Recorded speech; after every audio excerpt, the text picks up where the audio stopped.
Hello and welcome back to the Popcorn Podcast. I'm your host today, Ryan Ferran. I've stolen the show from Tommy. He's not here with me today. I'm going to be reviewing the finale of House of the Dragon all by myself, the prequel show to the wonderful Game of Thrones. Wonderful before season 7 at least. So this episode starts off on Dragonstone. What, you really weren't going to introduce me? I was just waiting to see how long it took you. No, dickhead. It took you 25 seconds before I was introduced on the Yeah, and that's the best 25 seconds this show has ever had. All right. Let's clarify. You weren't part of this show for the longest time. Actually, you've been part of the show longer than the show's been around, actually. You've been on more episodes than you haven't. That is true at this point. Yeah, we're in the 60s now. Yeah. You didn't even say welcome back episode 66. Yeah, because it's episode 67. That is true. 67. Yep. You fucking moron.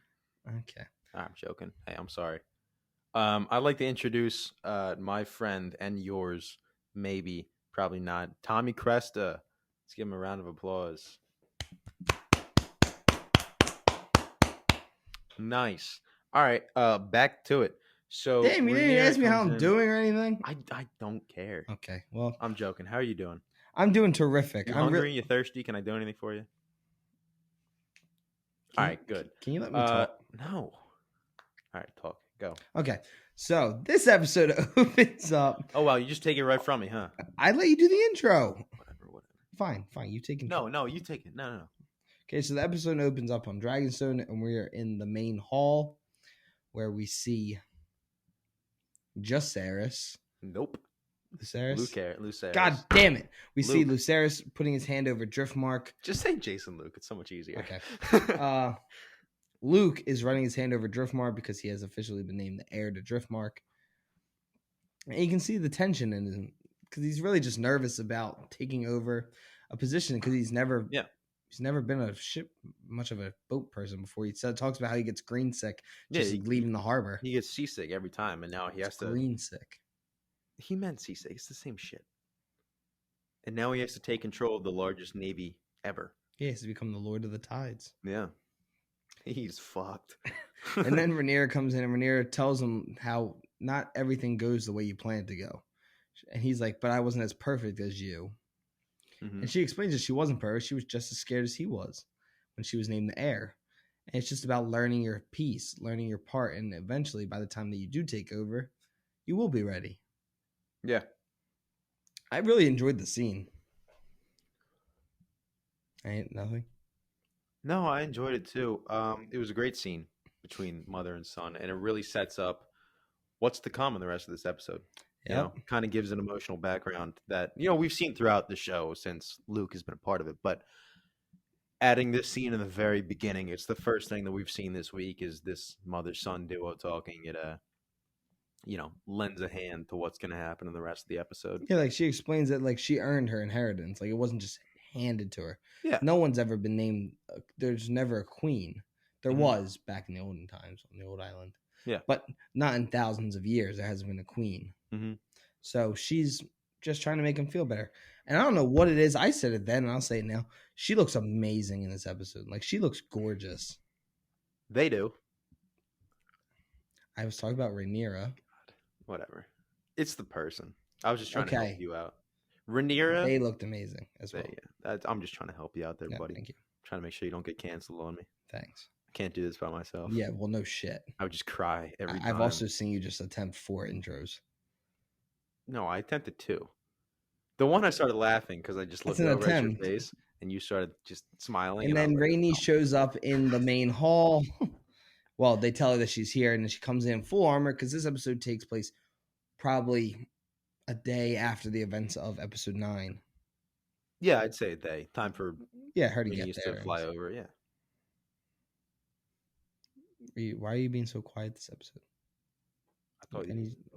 But I always talk. Okay. I want you to talk. Battle armor on. She's ready to go. And she walks in, goes down to Rhaenyra, and she tells Rhaenyra what's going on. She tells her that Aegon has been named king. The Greens have usurped the throne from her, and she basically tells Rhaenyra... Viserys also died. Yeah, and her father's dead. That's pretty important. And this kills Daemon.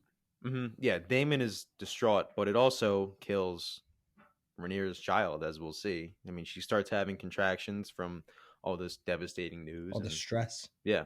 So, Rhaenys keeps talking, and Damon is just pissed, which, you know, I think leads into something that has been a very controversial moment for him in further into this episode. But yeah, Rhaenys goes away, and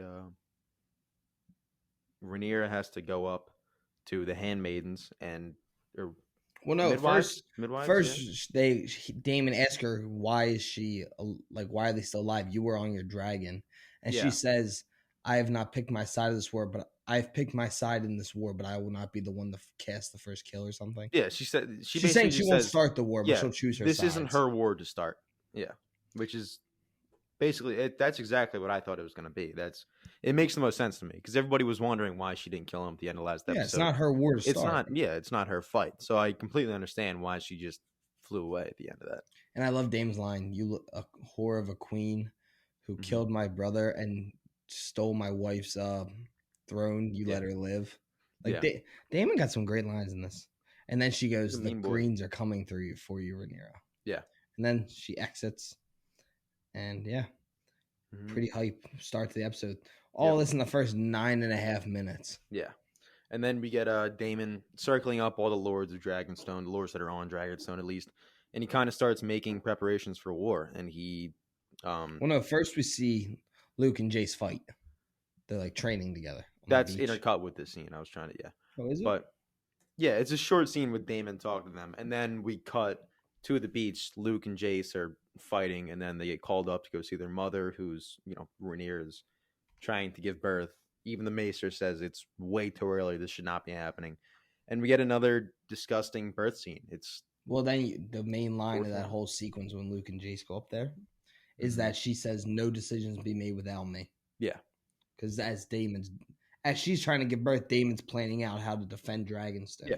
And Damon she knows for a fact Damon is absolutely the type of guy to just take control of this and do whatever he wants. I was with Damon this whole episode until he does what we know he does later on.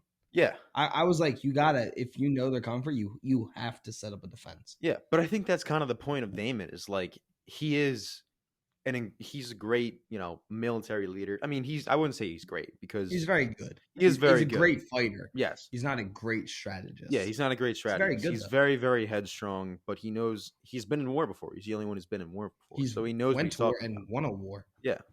But it's the way he won that is kind of worrying because in that episode, in the Step Zones, all the Valerians say, no, it's Vaemon says himself, he's like, Damon is the reason we're losing this war. And then whatever his name, Corlys makes him shut up because Damon walks down. But Damon isn't the greatest leader, but he's a great fighter. So yeah, that's what Rhaenyra is Damon had a death wish. That's why they won this war. Yeah. And that's what Rhaenyra is worrying about, is him rushing in head first and getting himself and everyone else killed. And then when Jace goes to Damon, Damon's like, I'll show you what true loyalty is. Yeah. And he brings out 2 of the Kingsguard, and he tells him, he's like, who do you serve? And they explain that they serve Rhaenyra. Mm-hmm. Well, they know they swear to Jaehaerys, then Viserys, and now they're going to swear to Rhaenyra. And he pretty much tells them, if you don't want to serve Rhaenyra, you can die right now an honorable death. Yeah. Or you can serve Rhaenyra. But if you start serving her and then lay down your cloak, I will kill you. Yeah. He says you will burn in your armor painfully, and it'll be a long, painful death, which you don't want. But we also get a great shot of Caraxes right next to Damon, just his head. It's a nice. I love they keep making great shots, just showing off the scale of these dragons because they're all huge, and Caraxes is not even nearly the biggest one. Yeah, because Caraxes is bigger than any of the ones from Game of Thrones. Yeah, that's what they say. Yeah, I think so. But also maybe not as big like weight wise, but length. Mm-hmm. Yeah, well, that's also Caraxes' thing is that he is like deformed, long neck. He's got like a lizard. The back wings and stuff. It's a deformed dragon, but it's super cool looking either way. But also Vhagar is still the biggest dragon, which again we get to see later in this episode just how big it is, and it is terrifying. But moving on to the next. And then we go back to the birthing sequence. Yep. And I like this scene because it shows how Rhaenyra doesn't want anyone's help. Mm-hmm. Like she wants to do this all by herself. Yeah. But I feel like she knows that something's wrong. Absolutely, because she knows like it's way too early. Like everybody's saying it's early. It shouldn't be happening. It's just because of the stress and everything that the baby's coming out this early. But it's the fourth birth scene in this show, I think, because you have Fourth. Emma, Lena, Rhaenyra, and her first scene, and then this one. So yeah, fourth scene overall. And this I'm is not gonna lie, I have to skip it. I don't want to watch it again. Really messed me up. But I liked how it was intercut with the dragon. Yeah, it kind of shows off that psychic link that the Targaryens have with their dragons. And she has a stillborn, which is horrendous. Mm-hmm. Don't wish that upon anyone, especially not like this. Yeah, and we see you see it. Which was one of the most horrific things I've had to watch. Yeah, you see the fetus with the umbilical cord wrapped around its neck. But it's a little better than what's in the books, though, because that is nasty. Because in the books, the baby comes out like scaled with horns and a tail. It's like half dragon. Yeah. So it's a demon. It's a daemon. Ooh. That's what's hinted at in the books. Yeah. That daemon's like the devil. Because he is. He's not a good guy. Yes, he is. He just makes some mistakes. You can die on that hill. I'm not going. I am dying on that hill. I love Daemon. I know you do. Like right here, we're 19 minutes in, and this sequence, it's the funeral for the baby, and with the fire. You really could have ended the episode here, and I would have been hype. Yeah. Like I completely forgot that this is this episode. Yeah, no, this scene was great, and we get it's a scene just them burning. Not much dialogue either. No, in that part you don't get much. And then R comes with the crown, and he bends the knee to Rhaenyra, and then so does everyone else there except Rhaenys. Yeah, I would like to see. I would like to see how he stole the crown. It probably wasn't hard. Everyone was there. Well, yeah, but somebody had to have been guarding that crown because he must have taken it. It might not have been on Viserys' body, but it had to have been close, and it's the crown of the king. Well, no, they were going to give it. It was supposed to go to Aegon if he was going to be the king. Yeah, exactly. But then they made the decision to give him the other. Exactly. It's got to be so hard to steal. I feel like it wasn't though. I don't know. He is Kingsguard. I don't know. Yeah, he's the Kingsguard, and I feel like everyone was worrying about Aegon at that moment. Would have been neat. Would have been a neat little. But now there's two crowns out there, so it's interesting. And it's a good. I like how they and the cinematography in this scene. Yeah, absolutely. So but good. I like how they made this crown of like Aegon the Conqueror's crown is just kind of black crown. There's room for rubies, which they don't have rubies in this, but in the books there's rubies everywhere. You see holes for it. But Viserys' crown, and it's Jaehaerys' crown at first, is the Targaryen symbol in front, but also the symbols of the great houses of Westeros, because his whole thing was uniting the kingdom. Yeah, and it's kind of another metaphor for how. You know, Viserys was also all about uniting the kingdom, and now that Aegon kind of usurped it, it's kind of back to being the conqueror type Targaryens. Yeah, which is interesting because Rhaenyra gets the more peaceful crown, although Rhaenyra isn't exactly peaceful herself, which you don't see in this episode, but next season, shit's gonna go down. Yeah. They even said it's gonna be a lot less storytelling, a lot more blood. HBO already said this is the most boring season of television they're going to make for the show. Like every season to come, whether it be 2, 3, 4, or 5, they're just going to be nuts. And the funny thing to me, I didn't find the season boring at all. No, I didn't either. I found it. I mean, it was slow at parts, but I didn't find it. Yeah, it was boring. A slow burn. I didn't feel like it was. I feel like boring is a bad word. Yeah, but a lot of people have. That is one of the main complaints of the show is that it was very slow. But they already said it will never be this slow again. So. Yeah, and then we go to back into the Hall of Dragonstone, and they are planning out how they're going to defend and what families they can get to side with them. And Daemon's kind of just watching, like trying to see what Rhaenyra is going to make with her decisions. Yeah. And then you kind of see the whole downside of her taking the throne is that no one really cares at first. Yeah, it's kind of just all her talk. It's everyone keeps cutting her off and giving off their own ideas for what they want to do. Yeah, especially Daemon. But I love how they lit up the table. with the candles and stuff. It looked sick. Wait, wasn't it you that said while we're watching? We should just go back to using candles. No, that was Sean. That was Sean. Sean, it was like, so you don't have to pay electric. It's warm. You don't have to pay heating. It's perfect. But yeah, look great. It's not wrong. Looks cooler. And then they talk about how Riverrun was a close friend. Riverrun always had a close alliance with Viserys. So they want to go try with him. Yep. Is it Baela or Lena that's her cupbearer? I think it's Lena. It's Lena. The mom's name was Lena. I'm watching the scene right now, and I'm going to see what the caption. So give me a second. She says, "Wine, my queen." She says, Oh, and "Thank you, Raina." It is an R. I You were told right. you. You were I told right. you. You corrected me. Made me feel like an idiot while watching I it. thought she was named after her mom. No, I'm it's sorry. Raina and Bela. It is Bela. I knew it was Bela. So it's Raina is the cupbearer. Yeah. Raina's a cupbearer, and then they start So talking about. there's a Rainice, a Raina. I know. And That's why I said all this, and no one believed me. Sucks. Fuck you guys. Not you guys listening, Ryan and Sean, who made me feel like an idiot. Sorry. I'm sorry. You're gonna curse out the fans like that? No, I said I'm not cursing out the fan. I'm cursing out you. We all know what you meant. No, I didn't. But then they just talk about more of the houses and who will side with them. They then talk about the Starks, which was really cool to hear, and I can't wait for everyone to meet the Starks. Yeah. Because the Stark character in this is a G, especially in the books. So I hope Starks, that carries over a little bit. Yeah. Baratheons. Starks, Baratheons, Aarons. They talk about the Lannisters, but the Lannisters will be siding with the Greens. Yeah. Daemon also brings up some of his gold cloaks who are still loyal to him, which makes sense because that was a big point earlier in the season that the gold cloaks are just loyal to Daemon. So he has men inside King's Landing right now, which is important. But yeah, they say they can go get the Starks because the Starks are so honorable they wouldn't break a promise. They can get the Aarons because Emma, Rhaenyra's mother, or Rhaenyra's mother, was half Aaron, so yeah, they can get that. And Baratheon because Rhaenys's parentage is Baratheon, so they all split up to go talk to the great houses and see whose support they can get. Sorry, I was trying to see if I could pause with the space bar. I can. Yeah, you can.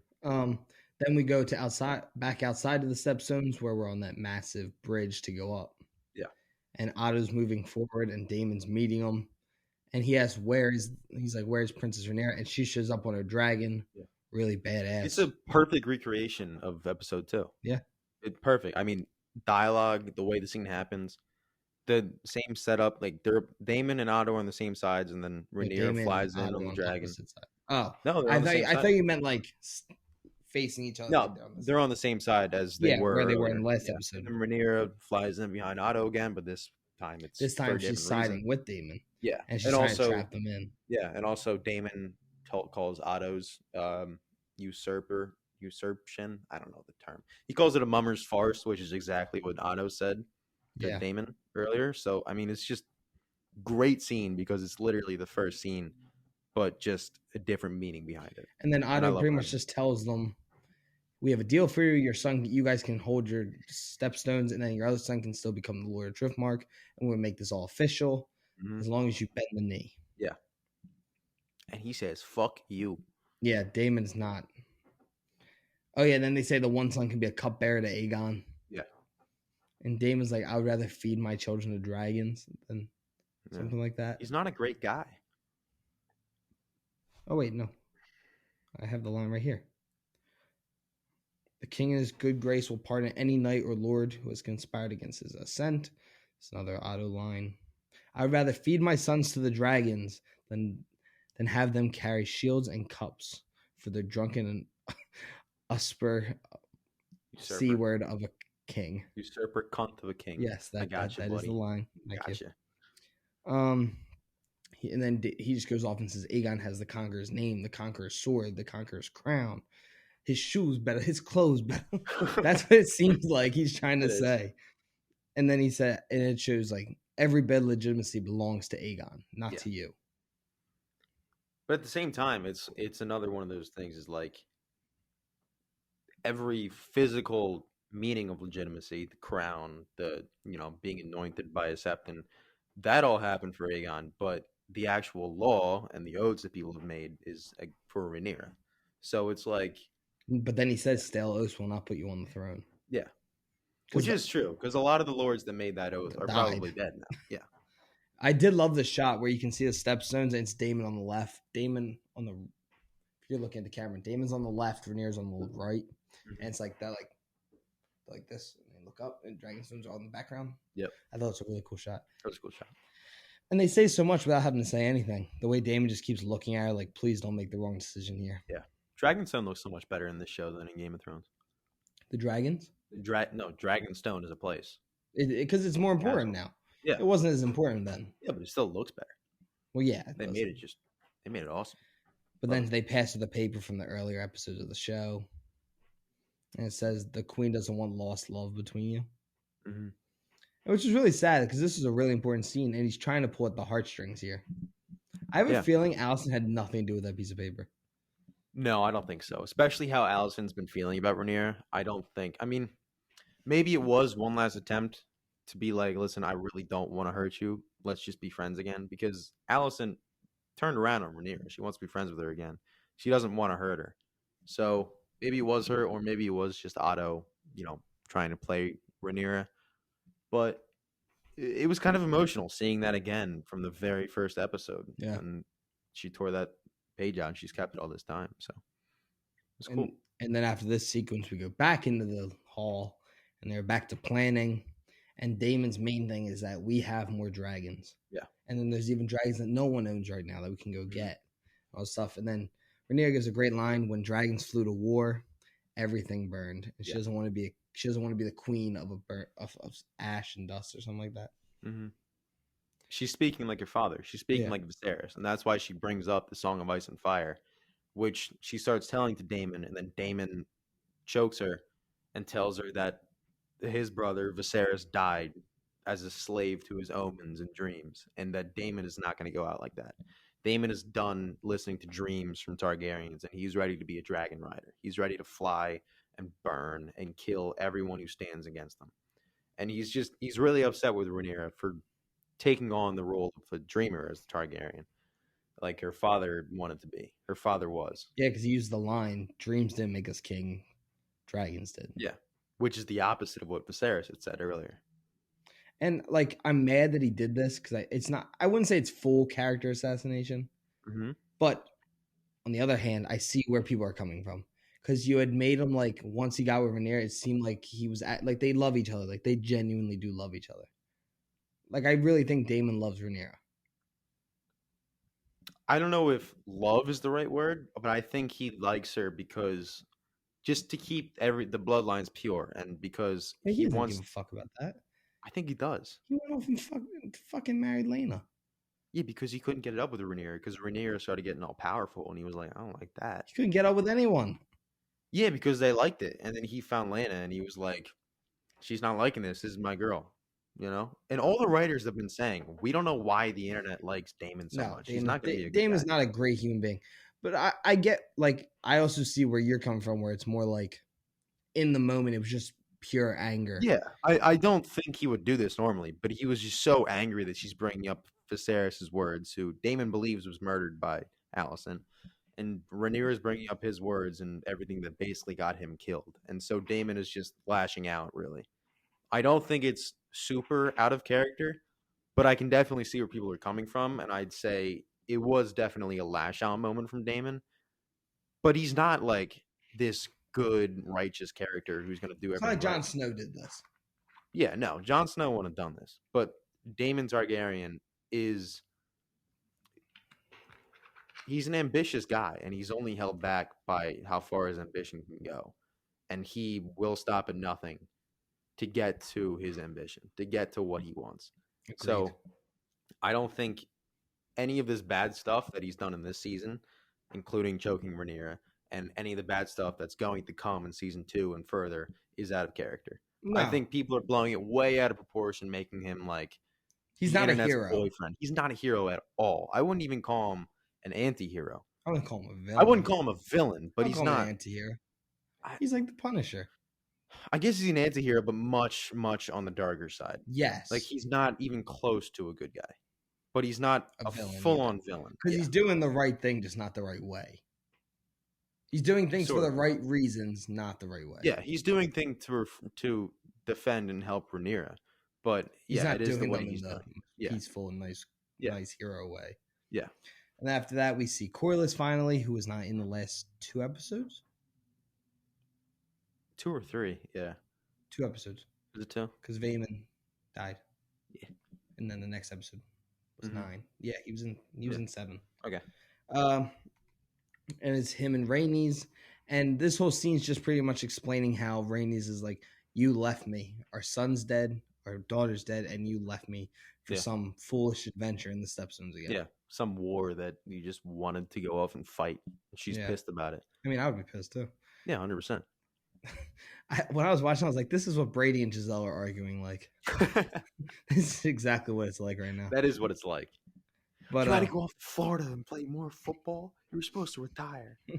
But yeah. And then he says how I lost everything, and then she corrects him before he can even finish it. He said, we lost everything, Corliss. Yeah. I do wish, as much as I like seeing Corliss again, I think it would have been cool if he had like some kind of like voice modulation. What like voice modulator did they have back then? No, I don't mean it like that. But if he has like a raspy voice, because he got his throat slit. So him just sounding normal and just having a bandage is like, okay. That can happen. It can happen, but I think they didn't cut his vocal cord. He almost died. Yeah, it doesn't mean they had to cut his vocal cord. You have to cut deep to kill somebody slitting their throat. No, you don't. You have to cut pretty deep. No, you don't. Well, unless you get the jugular. Like, yeah, I'm saying like, if you cut in the windpipe, you gotta cut. You gotta go hard in the paint. Like you're not. Yeah, but you still bleed alive. You get your neck cut. Oh yeah, it's true. Just like how your face bleeds a lot. Like your neck up is a very high pressured area with blood, so you just bleed a lot. So he could just die from a normal slice, especially in that time period. Yeah, if he's infected and stuff. I think there's gonna be a nice scar next season though. Yeah, I think so. Sure, but I think it would have been cool if he had like a little raspy or something. I get where you're coming from. Yeah, I don't mean like full on like Dark Knight kind of crazy. Yeah, I don't need that. Just a little bit. Yeah. And then after that, we then go back to the hall where Corliss is. And this whole sequence is just them setting up that they're going to have the fight. Yeah. That's pretty much it. Yeah. No, I like this sequence, though, because the whole time before this is everyone trying to figure out, do we have Corliss and Rhaenys? Do we have the Navy? Do we have Meleys, the dragon? And Corliss comes down. First time anybody's seen him besides Rhaenys in a long time. And he basically says that, yeah, we're going to support you. And not only are we going to support you, but I won in the Stepstones, so I have trade blockades ready for King's Landing, which is going to help a lot. And so they make plans to cut off trade to King's Landing. Rhaenys is going to fly down there with Meleys. And it's going to help the blacks a lot, and it's going to really hurt the greens because they're not going to be able to get food and any supplies. And we saw what happened before in Game of Thrones when they blocked off the trade points to King's Landing. Yeah, and people were starving. They attacked Joffrey. They threw literal shit at him. Yeah, they tore that one guy to pieces. Oh yeah, remember that? I forgot about that. Yeah, so they still have they'll still have support coming from Lannisport. But that's all the way in the west, so it's going to take a long time to get there. But he also has the Navy, and the Lannisters have a Navy as well, but it's not the same as. Yeah, well, Lannisport is still the biggest port in Westeros, but yeah, I mean like the actual Navy on Navy fighting. Yeah, it's not even close. Yeah, the Valyrians have, and they don't have as many dragons. The blacks are set up to win. Yeah, they don't have as many foot soldiers. Yes, but they have the big guns. The Greens have the manpower. The blacks have just. They have the big guns, big dragons. Yeah, and then from here we cut back to the outside part of Dragon. If for everyone, this whole episode takes place on Dragonstone almost fully. Yeah.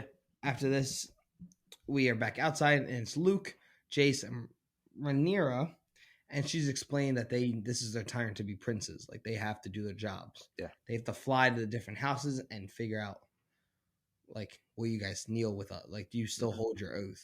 Yeah. And they said there will be no fighting. Yes. Like, this must be a peaceful moment. Yep. And so where are they sending? What's his name? Luke is going to the Stormlands to go meet with the Baratheons. Jace is going to the north. He's going to meet with the Starks. And he's also supposed to go to the Eyrie to meet with the Arryns. Yeah. Eyrie. That was the one I couldn't think of. Yeah, the Eyrie.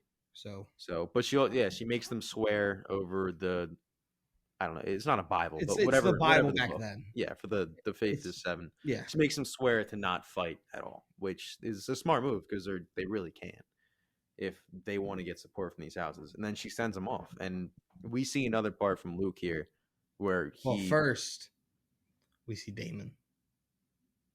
Oh, yeah. We see Daemon go into the dragon pit. Well, I was going to say before that, we see Luke before he leaves, he says, Jace tells his mom, he's like, yeah, I'll go, my queen. And then Luke still calls her mother, showing that he's still just a kid. Like he's 14, He's and a he's got to child. go off to the Stormlands to meet the scary illiterate Baratheon dude and ask him for help.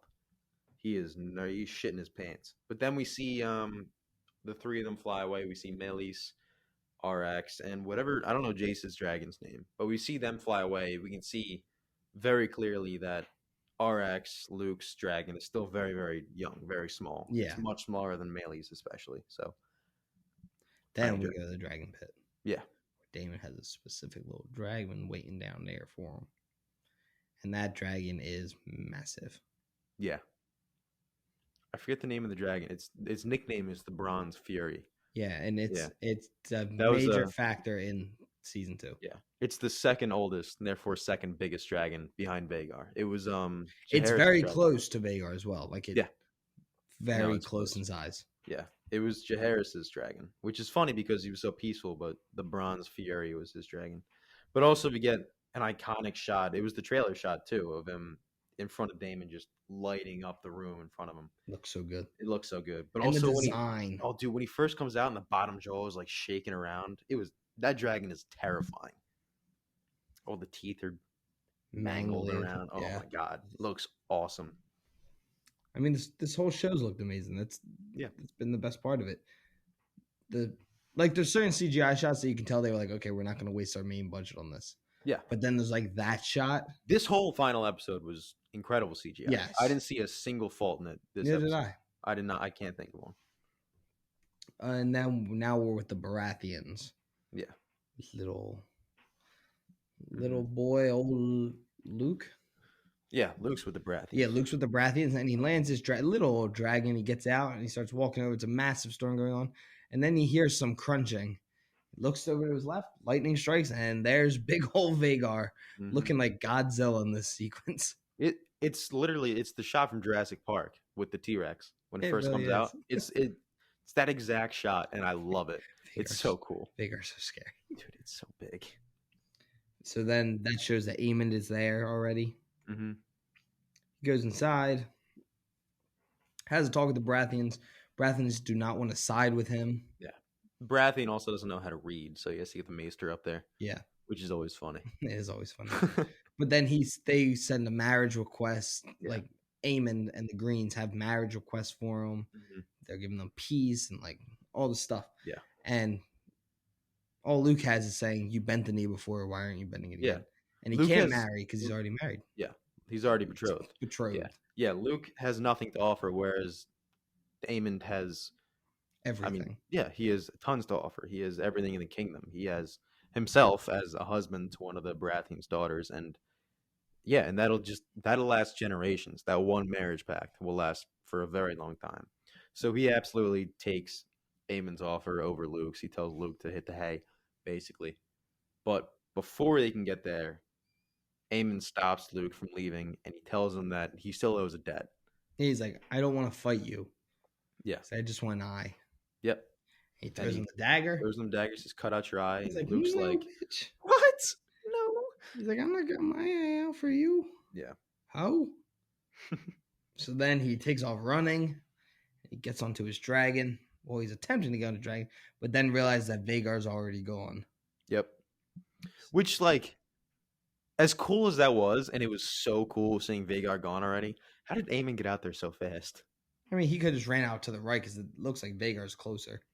Yeah, but Luke just started like, sprinting away. He was like, that motherfucker was going to cut out my eye. I got to get out of here. Maybe he's not very fast. I don't know. I just imagine the, like, Wile E. Coyote, like the little noise. When his feet are spinning real fast. Just, you know, that'd be funny. Maybe the sapphire gives him special powers. You know? Shut up. That looks so cool, though. It does look awesome. I love it. And then I love how that's his little symbol in the intro, too. Yeah. Yeah, sapphire. It was cool. Yeah. But as Luke runs out in the storm, and it's the Stormlands, so the storm's just crazy. They set it up a little bit with Luke having to calm down RX and him basically saying, like, you have to serve me. He's still in training as far as dragon riding goes. So he still has to tell RX to calm down and serve him and follow his orders. And he gets on Dragonback and starts taking off. And it's rainy. It's a lot of cloudy. lightning. There's lightning. But that is not the worst thing that's coming. Yeah, it's not the worst thing that's happening right now. Yeah. So he's just flying. I mean, it's like a 2-minute sequence where you don't see anything. Yep. And all of a sudden, it's like a shot from below, and you look up, and Vagar flies over him. He's so big. And Vagar is massive. This might be my favorite shot scene of the entire season so far. This was my favorite scene of the whole season. Just because of how scary, how much tension, how terrifying it was. Not as much once it got to the light. Like once they break through. I like the storm portion more. Well, yeah, but the light was the very end. Yeah. And that, there's only like 10 seconds of that. But 10 seconds. Dude, Vagar is terrifying though. Yeah. I love it. I like you had a good idea of rewatching. I'm watching as we're talking about too now. Yeah, go to the light. There's like 10 seconds of it. Well, I'm watching the whole sequence right now. Right. But you hear him talking to his dragon, like quickly turn, like you have to keep moving. Yeah. Which again is following your point where he doesn't fully have control of his dragon. Yeah. But also Luke is being very, very smart. He's playing to his strengths because RX is much smaller than Vagar, so he has the maneuverability. But he might be a little faster if he's like fully flapping his wings. But Vagar's faster. Vagar can move. Vagar can move, but I mean Vagar's keeping up with him. Vagar just can't go in that tiny little Vagar's gap. like a hippo. It's the most dangerous animal in the world, but if you go in circles, it's not really going to catch you. You know, if you just zigzag, you're good. Dude, that shot from looking up from the cavern. Oh, dude, it's awesome. Seeing Vagar fly over. It's huge, dude. Yeah, but then RX flies up, gives Vagar a nice little love tap on the neck, and you hear both of them, Aemond and Luke, just start screaming like, no, you have to serve me. Don't do your own thing. But you see the dragons they are wild animals. They're predators. They're not meant to. It is only like 10 seconds. We're on the light. I just realized that. Yeah, I think it seemed a lot slower when I was watching it. Yeah. But yeah, then he starts yelling like, Vagar, no, Vagar. Yeah. Because serve me. It's very hard to control Vagar. Yeah. And then I kind of took it as like the Elder Wand in Harry Potter. Like they can use it, but they can't have full control of it. Is that how it works? Yeah. I don't know. It like cracks when you use it. Really? Yeah. Interesting. That's how I kind of took it. Gotcha. All right. And then God damn. I just watched it happen again. And finally, Luke gets out of the clouds. He's into the sun. And he like looks around. He feels all peaceful. And Vagar comes out of the clouds and eats him and his dragon. Dude, Luke was dead on impact. That kid he didn't feel anything. The force of that dragon coming at you and just with those big smelly chompers. I want to watch that again. Dude, it's terrifying. Yeah. But Aemon immediately is just, I don't know if I'd say remorseful as much as he's terrified. He is genuinely scared. Yeah. Because I feel like he is pretty remorseful. I don't think he wanted to kill him. I don't think he wanted to kill him, but I don't think he was remorseful as in like, oh no, he's dead. I think he's more remorseful like, oh no, he's dead. What's that going to mean for me? Instead of, oh no, he's dead. I feel bad for him. I don't think he feels bad for killing him. Yeah. I think he's just like, fuck, that's going to really fuck things up for us. And then the next scene has no dialogue whatsoever. Yeah. It's just a nice slow pace. Like this kind of slow-mo is cool. Mm-hmm. It's not like super slow-mo, but it's like slow enough. Yeah. And it gives you time to kind of calm down. Yeah, calm down from seeing the craziest thing in the entire season so far and get back into the scene while Daemon reads to Rhaenyra what happened. And Daemon comes in and it's in front of a forum. And you can see Rhaenyra's watching him. Mm-hmm. She knows something bad is coming, but she has no idea how bad it is. And then I think this might be my favorite acted scene from Emma Darcy. Just the anger on her face as she turns around. I mean, what? On their face, excuse me. There you go. I'm sorry. Asshole. God, misogynist. You bigot. The anger on Emma Darcy's face that they are portraying is incredible. I mean just her physical fantastic. Acting. Matt Smith's physical acting is definitely like going to be undermined by hers. Oh yeah, but his is great because you can tell like he just feels horrible. Yeah. I mean, he lost his stepson, which I think he might feel bad about a little bit. I think he does love I think he does care for all the kids. Yeah, love's a strong word, but I think care. Yeah, I do believe he loves Rhaenyra. I think there is love in his heart for her. It might not be like the love we all know. I don't think it's love as much as it is like this is just what. It's like Eamon when he was talking about Helena. He's like, it's honor. Like I could do that. No. Yeah. Not the same. Have you seen the theory that those are their kids? It's not Eamon's kids or Aegon's kids. That wouldn't surprise me. Like and yeah, that's the end of the episode and the end of season 1 of House of the Dragon. Do you what's your score for the season? Because we don't have fan questions for this episode because I'm an idiot. You are an idiot. I don't know, like 88. I think I'm going 89. Nah, I said if it was a fire finale, I'd give it a 90. Yeah, you did. I'm going flat 90. I think this was the best episode. This was my favorite episode of the series. This is one of my favorite episodes. These last 2 episodes have been great. And I love they split it up. Episode 9 was just the greens. Episode 10 was just the blacks. I love it. I didn't love 9. I enjoyed 9. I give it I like 9 a lot. I think this episode was phenomenal. Yeah. I think it brought so much of the story back together on such a, especially for Game of Thrones and like this universe. Normally the last 2 episodes of a season are very big scaled events. Yeah. And this was very small scaled until the dragon fight. But it's all one place, the whole episode until the very end, the final 10 minutes, 5 minutes maybe. Mm-hmm. So all in all, I think I'm going to give the season 90. I think it did a very good job throwing people into this world that we've seen the world because we watched Game of Thrones and I read the novella. But we haven't seen this side of the world. Yeah, we haven't never seen it this side of the back. world. They were able to do a 10-year time jump in the middle of one season. Yeah. And it never felt forced. Yeah. See, I've seen a lot of people saying that they really dislike the time jumps. See, I didn't. Which I don't mind. I didn't mind loved it. But at the same time, I feel like we're so involved in everything. We knew they were coming. We knew what episodes was going to be like. Emma Darcy's first episode. We kind of knew it was coming. I feel like for the average viewer, it might be a little jarring. Like I'm sure when my dad watches this, he's going to ask a lot of questions. But at the same time, I think once you figure it out, it's good.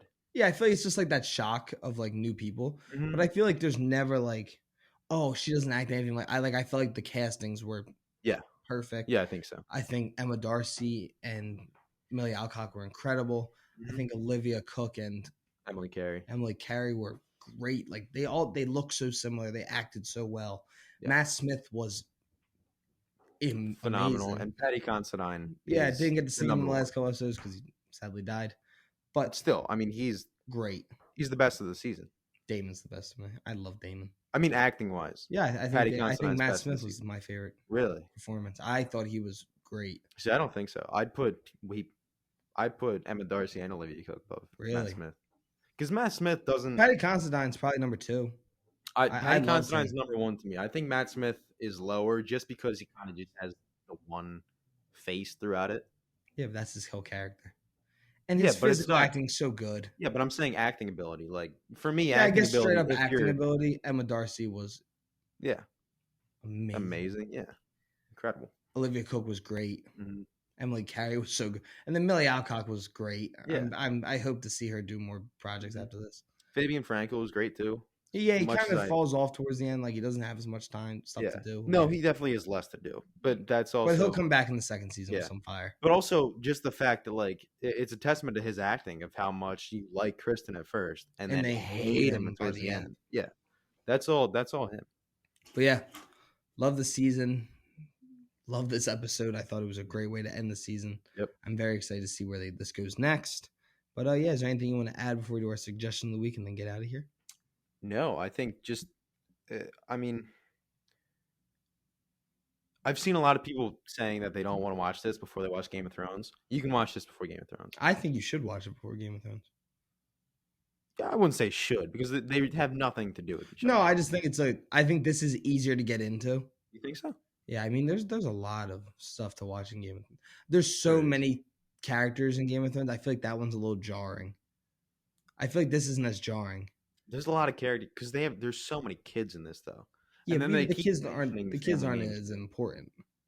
Yeah, but they keep mentioning the family names and just names. Yeah, I guess maybe Game of Thrones. There's 3 names that sound basically identical. Rhaenyra. Yeah, I feel like Game of Thrones takes more time to explain the families and stuff, whereas this one is like because I guess you stay with the Starks for a couple of episodes, then the Baratheons come with the Lannisters. Yeah, I guess maybe it is a little easier. Yeah, I haven't watched Game of Thrones in a while, season 1, but I definitely think that I enjoyed this more than season 1 Game of Thrones. No, I'd say the same. I think this was a better all around season.